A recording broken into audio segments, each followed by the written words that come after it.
اعوذ باللہ من الشیطان الرجیم بسم اللہ الرحمن الرحیم الحمد للہ الذی لا یبلغ مدحتہ القائلون والصلاة والسلام علی شرف الانبیاء والمرسلین وعلی آلہ الطیبین الطاہرین اما بعد فقد قال اللہ تبارک وتعالی فی کتابہ الکریم وقولہ الحق بسم اللہ الرحمن الرحیم اذا الشمس کورت صدق اللہ العلی العظیم۔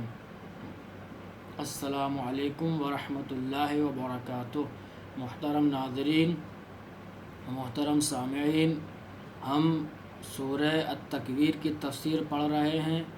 اب تک ہم نے اس سورہ کی 24 آیات کی تفسیر کو پڑھنے کا اور اس سے آشنائی کا شرف حاصل کیا۔ آج کے درس کا آغاز آیت نمبر 25 سے کریں گے۔ بسم اللہ الرحمن الرحیم وما هو بقول شیطان الرجیم فأین تذهبون ان هو الا ذکر للعالمین لمن شاء منکم ان یستقیم وما تشاءون الا ان یشاء اللہ رب العالمین۔ یہ سورہ 29 آیات پر مشتمل ہے۔ آیت نمبر 25 اس طرح ہے، وما ہوا بقول شیطان الرجیم۔ آیت نمبر 19 کے ساتھ اگر آیت نمبر 25 کو بیان کیا جائے تو زیادہ بہتر طریقے سے تفسیر واضح ہو سکے گی۔ آیت نمبر 19 یہ تھی، انہو لقول رسول کریم، کہ یہ قرآن کریم، یہ قرآن حکیم، یہ قرآن مجید خداوند عالم کی طرف سے نازل شدہ ہے، اور اس کی تصدیق کے لیے اس کے ساتھ دلائل ہم نے کل عرض کیے تھے کہ جس میں جناب جبرائیل علیہ السلام کی تقریباً 6 سے 7 صفات ذکر کی تھیں، اور جناب جبرائیل کے وجود کو ایک محترم اور صاحب قوت اور امانت کے اعتبار سے بیان کیا تھا۔ اور میں نے عرض کیا تھا کہ جناب جبرائیل کی صفات یہاں بیان کرنے کا مقصد یہ ہے کہ قرآن کے نزول کو امانت کے ساتھ ثابت کیا جائے کہ قرآن کریم خداوند عالم کی طرف سے نازل شدہ ہے، اور جناب جبرائیل اسے پہنچانے میں پوری ذمہ داری ادا کیا کرتے تھے۔ خداوند عالم نے امین کہا ہے انہیں۔ تو یہ ساری باتیں اس لیے عرض کی گئی تھیں تاکہ یہ ثابت ہو کہ قرآن کریم خداوند عالم کی طرف سے نازل شدہ ہے۔ اگر اس کی طرف سے نازل نہ ہوتا تو خداوند عالم جناب جبرائیل کو ایک ایسا وجود عطا نہ کرتا کہ جو منہ برابر بھی خطا نہ کر سکیں۔ جناب جبرائیل کے پاس جو عصمت موجود ہے وہ خداوند عالم کی عطا کردہ عصمت ہے۔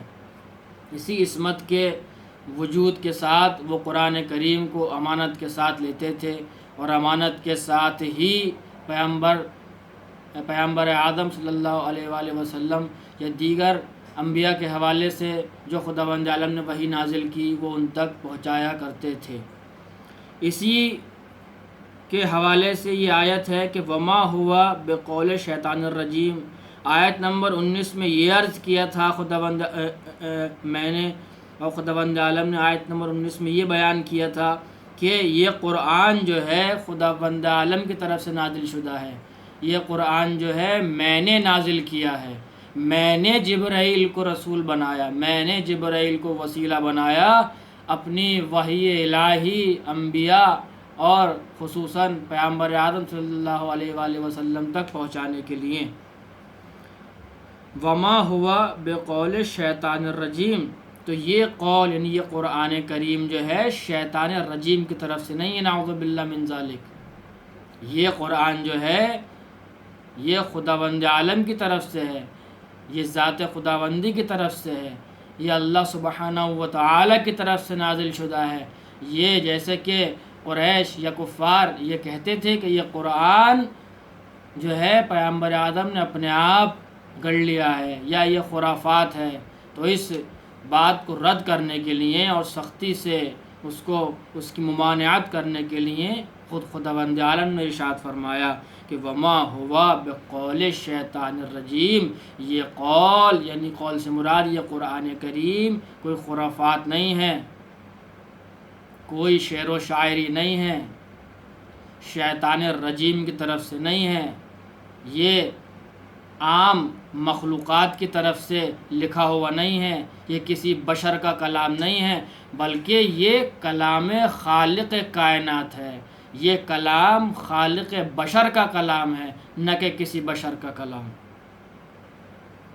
پھر ارشاد ہوا فَأَيْنَ تَذْهَبُونَ، جب یہ بات ثابت ہو گئی کہ یہ قرآن کریم حق ہے، کیونکہ یہ سبحانہ حق کی طرف سے نازل شدہ ہے، جو بات بھی اس میں ذکر کی گئی ہے وہ عین حق ہے، پس جب اس چیزوں کو بیان کر دیا گیا، تمام حجتیں بیان کر دی گئیں، تمام نشانیاں تم کو دکھا دی گئیں، تو اب تم کہاں جانا چاہتے ہو؟ اب تم کس راستے پر چلنا چاہتے ہو؟ اب تم کہاں بھاگے جاتے ہو؟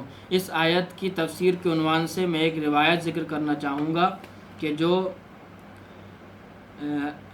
حضرت امیر المومنین علی بن ابی طالب علیہ السلام سے نقل ہے۔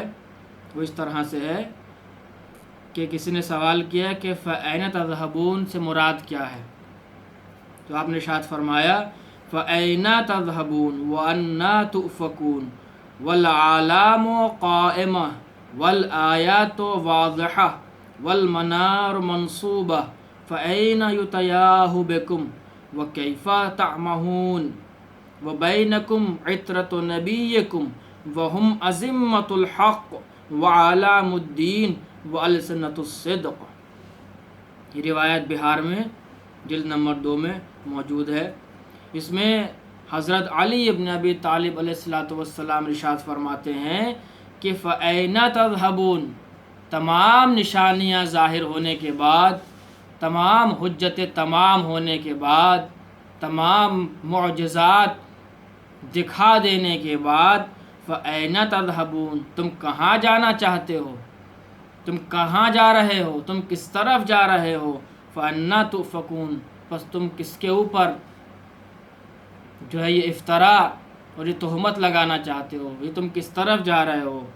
وَالْعَالَامُ قَائِمَةٌ، جبکہ اللہ کی نشانیاں قائم ہو چکی ہیں، اللہ کے دین کے ستون قائم ہیں، دین کے ستون قائم ہیں، تو تم کہاں، تم کس طرف، تم کہاں کس اور ستون کی طرف جانا چاہتے ہو، جبکہ خود خداوند عالم نے اپنے دین کے ستون قائم کر دیے ہیں۔ ان دین کے ستونوں سے متصل رہو۔ فَأَيْنَ يُتَيَاهُ بِكُمْ، پس تم کہاں جا رہے ہو؟ وَكَيْفَ تَحْمَهُونَ، اور کس چیز نے تمہیں سرکردگی اور گمنامی میں تمہیں چھوڑ دیا ہے؟ تم گمراہی میں کیوں مبتلا ہو رہے ہو؟ تم کیوں گمراہی کے راستے پر چل رہے ہو؟ وَبَيْنَكُمْ عِتْرَةُ نَبِيِّكُمْ، جبکہ درحالی کے اس حال میں جبکہ تمہارے درمیان تمہارے پیغمبر کی عطرت موجود ہے، جبکہ تمہارے درمیان تمہارے پیغمبر حضرت محمد مصطفیٰ صلی اللہ علیہ وآلہ وسلم کے اہل بیت موجود ہیں، ان کی آل موجود ہے، تم ان کی آل کو چھوڑ کر کس طرف جا رہے ہو؟ یہ تمام چیزیں کہ دین کے ستون موجود ہیں، دین کی نشانیاں موجود ہیں، دین کے ستون اللہ نے نصب کر دیے ہیں، ان سب سے مراد عطرت نبی ہے۔ خود اس میں ہے کہ وَبَيْنَكُمْ عِتْرَةُ نَبِيِّكُمْ، تم کس طرف جا رہے ہو، جبکہ تمہارے درمیان تمہارے پیغمبر، تمہارے نبی کے اہل بیت موجود ہیں، ان سے متصل رہو، ان سے ہدایت حاصل کرو، یہ دین کے ستون ہیں، یہ دین کی نشانیاں ہیں۔ اگر تم ان دین کی نشانیوں کو چھوڑ کر، ان دین کے ستون کو چھوڑ کر کہیں اور جاؤ گے تو تمہارا مقدر صرف اور صرف گمنامی اور گمراہی ہوگی، اس کے علاوہ کوئی چیز تمہارے شامل حال نہیں ہو سکتی۔ وَبَيْنَكُمْ عِتْرَةُ نَبِيِّكُمْ وَهُمْ أَزِمَّةُ الْحَقِّ وَعَلَامُ الدِّينِ، اور یہی کون؟ عطرت نبی، یہی اہل بیت پیغمبر زمام داران حق ہیں، زمامدار اسے کہتے ہیں کہ جس کے ہاتھ میں کسی چیز کی لجام ہو، لگام ہو. جیسے کوئی گھوڑ سوار ہو، جب گھوڑ سوار کے ہاتھ میں اونٹ کی گھوڑے کی لجام ہو تو اسے کہتے ہیں کہ یہ زمامداران اسب ہے، یعنی اس گھوڑے کی لجام اس شخص کے ہاتھ میں ہے جو اس کے اوپر سوار ہے. تو کیا کہہ رہے ہیں کہ وہم عظمت الحق، یہ عطرت نبی، یہ اہل بیت نبی زمامداران حق ہیں، یعنی حق کی لجام ان کے ہاتھ میں ہے. ان کی لجام حق کے ہاتھ میں نہیں ہے بلکہ حق کی لجام ان کے ہاتھ میں ہے. یہ بتانا یہ چاہ رہے ہیں کہ حق کی زمام ہمارے ہاتھ میں ہے، حق کا تحفظ ہم نے کیا ہے، حق کی حفاظت ہم نے کی ہے. حق اہل بیت کی حفاظت نہیں کرتا، حق اہل بیت کا تحفظ نہیں کرتا، حق اہل بیت کی حقانیت کو ثابت نہیں کرتا، حق اہل بیت کی صداقت کو ثابت نہیں کرتا، بلکہ حق کی صداقت کو، حق کی حقانیت کو اہل بیت کے ذریعے پہچانا جاتا ہے. اسی لیے پیغمبر اعظم حضرت محمد مصطفیٰ صلی اللہ علیہ وآلہ وسلم نے ارشاد فرمایا کہ الحق علی والحق مع علی، علی کے ساتھ حق ہے اور حق علی کے ساتھ ہیں، اور اے پالنے والے حق کو اس طرف موڑ دے جدھر علی مڑ جائیں. ہمارے حوالے سے تو یہ ہے، ہم دعا کرتے ہیں اے پالنے والے ہمیں تو اس راستے پہ چلا، اس راستے پر حق موجود ہو. لیکن علی کے لیے ارشاد یہ کہ ہے، علی کے لیے دعا کر رہے ہیں پیغمبر اعظم صلی اللہ علیہ وسلم کہ اے پالنے والے حق کو ادھر موڑ دے جدھر ادھر علی مڑ جائیں. یعنی حق کو اگر اپنی حقانیت بچانی ہے، حق کو اگر اپنے وجود کا تحفظ کرنا ہے تو علی کی معیت میں رہنا ہوگا. حق کو علی کی معیت کے علاوہ کہیں تحفظ نہیں میسر ہو سکتا. جب تک حق علی کے پاس ہے حق ہے، جہاں حق علی سے ہٹا باطل میں بدل گیا، جہاں جہاں حق علی سے ہٹا باطل میں بدل گیا. اسی لیے کہا جا رہا ہے کہ وہم عظمت الحق، اہل بیت پیغمبر زمامداران حق ہیں.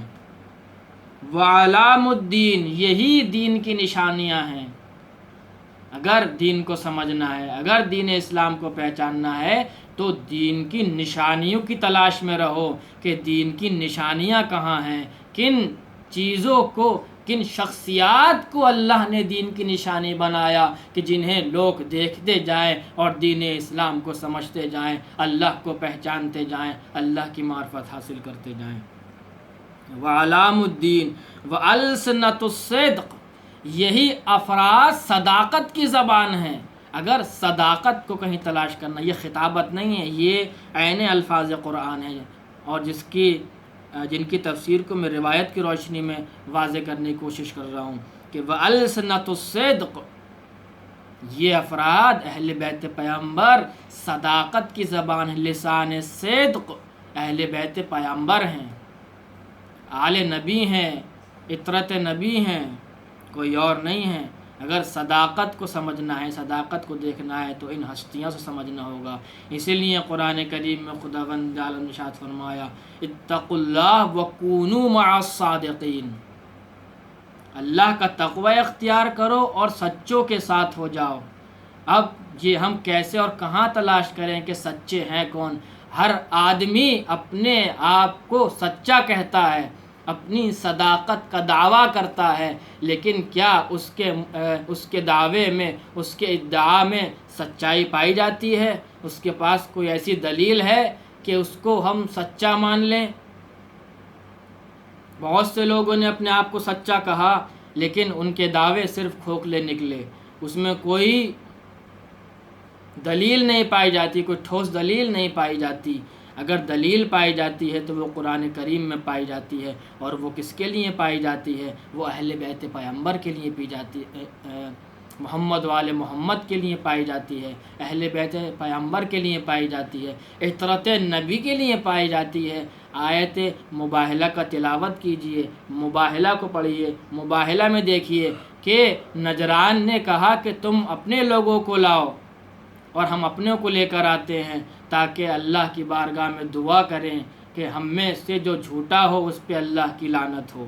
تو اب معاملہ یہ ہے کہ میدان میں سچے ترین صادق ترین افراد کو لے کر جانا ہے، تو یہ میرا اور آپ کا انتخاب نہیں ہے بلکہ پیغمبر اعظم صلی اللہ علیہ وآلہ وسلم کا انتخاب ہے۔ اور پیغمبر اپنے آپ کسی عمل کو انجام نہیں دیتے، نہ عمل اپنے آپ انجام دیتے ہیں، نہ قول اپنے سے کہتے ہیں۔ دونوں کی ہی حوالے سے قرآن میں دلیل موجود ہے۔ قول کے حوالے سے ہے کہ وما ينطق عن الهوى ان هو الا وحی یوحی، یہ پیغمبر کچھ بھی نہیں کہتا، جو کچھ کہتا ہے وہ وحی الہی ہوتی ہے۔ اور عمل کے حساب سے یہ ہے کہ وما رمیتا اذ رمیتا ولکن اللہ رما، اے پیغمبر یہ کنکریاں آپ نے نہیں پھینکی بلکہ میں نے پھینکی ہیں۔ یعنی پیغمبر اعظم کا قول و فعل خدا بند عالم کا قول و فعل ہے۔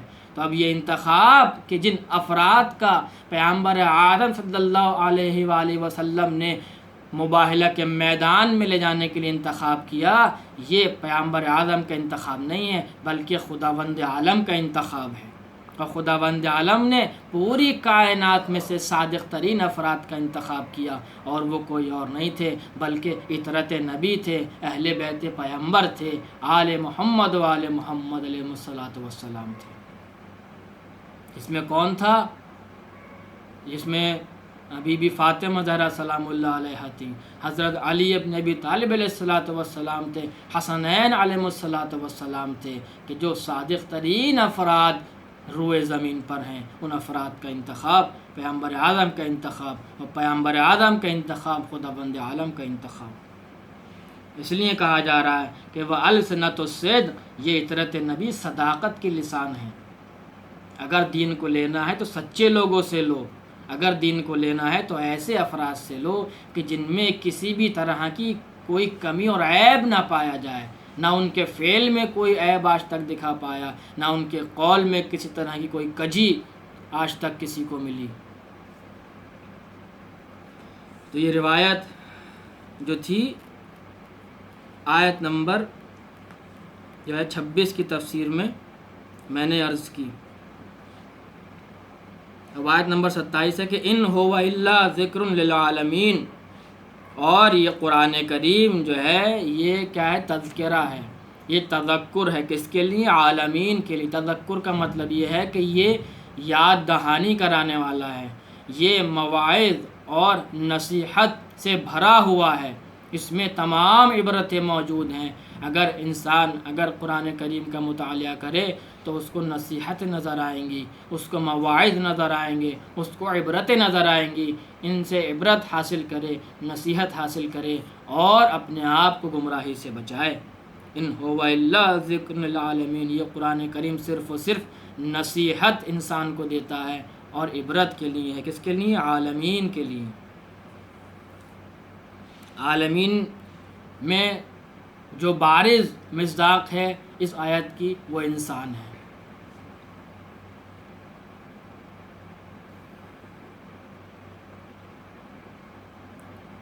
آیت نمبر 28 میں لمن شاء منکم ان یستقیم، اور جس نے چاہا تم میں سے، خداوند عالم کا ارشاد ہے کہ جس نے چاہا تم لوگوں میں سے، لوگوں سے خطاب ہے، عام افراد سے خطاب خداوندی ہے کہ جس نے تم میں سے چاہا اس نے اپنے آپ کو سیدھا کیا، یعنی وہ اپنے آپ کو راہ مستقیم پر لے آیا، اس نے اپنے آپ کو گمراہی سے الگ کیا، اس نے اپنے آپ کو عطرت نبی اور نبی سے منسلک کیا، کیونکہ راہ مستقیم ان کے علاوہ، محمد و آل محمد کے علاوہ کہیں اور نہیں ملے گی۔ وما تشاءون الا ان یشاء اللہ رب العالمین، اور وما تشاءون یہاں کہا گیا ہے نا ابھی کہ لمن شاء، جس نے چاہا، تو اسی کی تفسیر بیان ہو رہی ہے اور زیادہ اور بہتر طریقے سے آیت نمبر 29 میں کہ وما تشاءون، تم لوگ نہیں چاہتے مگر وہ کہ جو رب العالمین چاہتا ہے۔ اس آیت سے ہو سکتا تھا کوئی سمجھتا کہ مشیت جو ہے وہ صرف انسان کی مشیت ہے، اللہ کا انسان کی مشیت میں کوئی دخل نہیں ہے، جب چاہے انسان ہدایت حاصل کرے، جب چاہے انسان گمراہی اختیار کرے۔ تو اس مرحلے میں بہت ہی اہم بات کہنے جا رہا ہوں میں کہ اس مرحلے میں کہ یہ جو کہا گیا کہ لمن شاء منکم ان یستقیم، کہ جس نے چاہا اس نے ہدایت حاصل کی، یہ اس طرح سے ہے کہ اس میں مستقل طور پر پوری طرح سے انسان کی مشیت دخل انداز نہیں ہے، بلکہ یہاں مشیت الہی بھی موجود ہے، اس طرح سے کہ انسان اگر تھوڑا سا اپنے آپ کو ہدایت کی طرف لائے تو اللہ اس کے اندر ہدایت کی توفیق پیدا کرتا ہے، یعنی توفیق الہی جو ہے وہ انسان کی شامل حل اللہ کی طرف سے ہوتی ہے۔ انسان اگر تھوڑا سا اپنا ذہن بنائے ہدایت کی طرف، تھوڑا سا بھی اپنے آپ کو ہدایت کے راستے پہ لانا چاہے تو فوراً اللہ انسان کا ہاتھ تھام لیتا ہے اور توفیق الہی اس کے شامل حال ہوتی ہے، پھر وہ پوری طرح سے ہدایت کی طرف بڑھنے لگتا ہے اور قدم بقدم اس کی طرف بڑھتا جاتا ہے۔ یعنی کہنے کا مطلب یہ ہے کہ ہدایت میں، گمراہی میں پہلے مرحلے میں انسان کا دخل ہے۔ انسان اگر اللہ ہدایت کے موقع دیتا ہے انسان کو، دیکھیے جبر کا جو مرحلہ ہے اس میں جو ہے جنت جہنم کی بات ختم ہو جاتی ہے۔ جہاں جبر ہوگا وہاں کسی بھی سزا یا جزا کا معنی کوئی نہیں رہ جاتا، اس لیے یہاں پر اختیار کی منزل ہے۔ اللہ نے انسان کو مختار بنا کر بھیجا، اور مختار بنانے کا مطلب یہ ہے نہیں ہے کہ اللہ نے انسان کو پوری طرح سے اختیار دے کے بھیج دیا ہو کہ اب اللہ کا انسان کے اوپر کوئی اختیار نہیں ہے، اب ساری مرضی جو ہے وہ انسان کی ہے، اللہ کی مرضی میں، انسان کی مرضی میں خداوند عالم کی مشیت کا کوئی دخل نہیں ہے۔ اس بات کو میں بتانا چاہ رہا ہوں، اسی بات کی طرف اشارہ ہے آیہ کریمہ میں کہ اگر اللہ نے انسان کو مختار بنا کر بھیجا ہے تو ایسا نہیں ہے کہ پوری طرح سے مختار بنا کر بھیجا ہے، یا مشیت الہی میں اللہ کا، یا مشیت انسان میں، اختیار انسان میں اللہ کا کوئی دخل نہیں ہے، اللہ کی مشیت کا کوئی دخل نہیں، لمحہ بلمحہ مشیت الہی انسان کے اختیار میں شامل ہے۔